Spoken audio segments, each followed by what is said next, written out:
US visa নীতি যেটি ঘোষণা করেছিল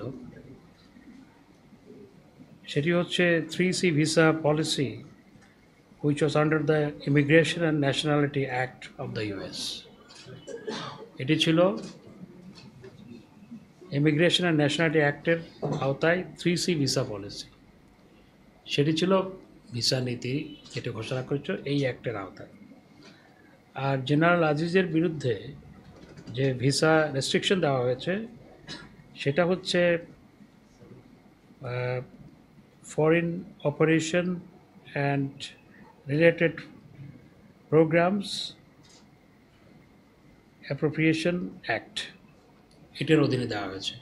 অর্থাৎ যে ভিসা নীতি ঘোষণা করা হয়েছিল সেটির অধীনে তাকে ভিসা রেস্ট্রিকশন দেওয়া হয়নি, অন্য অ্যাক্টের অধীনে তাকে ভিসা রেস্ট্রিকশন দেওয়া হয়েছে।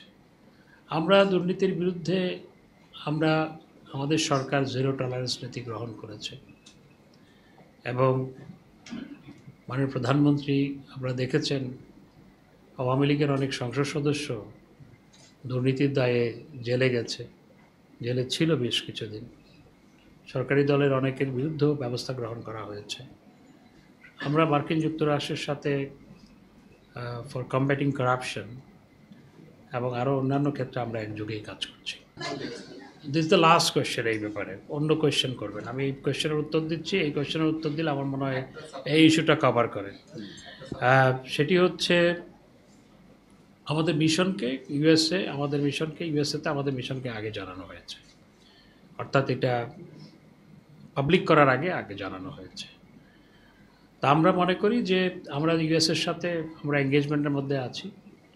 আমরা দুর্নীতি দমন বলুন, সন্ত্রাস দমন বলুন এবং অন্যান্য ক্ষেত্রে আন্তর্জাতিকভাবেও আমরা হিউম্যান ট্রাফিকিং, সন্ত্রাস দমন সহ তারপর অন্যান্য ক্ষেত্রে আমরা একযোগে কাজ করছি। আমরা দুর্নীতি দমনের ক্ষেত্রে আমরা ইউএসের সাথে একসাথে কাজ করতে চাই এবং করব। এটা আর্মির বিষয়, যেহেতু সেনাবাহিনীর বিষয়, এটা সেনাবাহিনীর বিষয়ের ক্ষেত্রে আমি এই মুহূর্তে কিছু বলতে চাই না, যেহেতু সাবেক সেনাপ্রধান, এটি সেনাবাহিনীর বিষয়।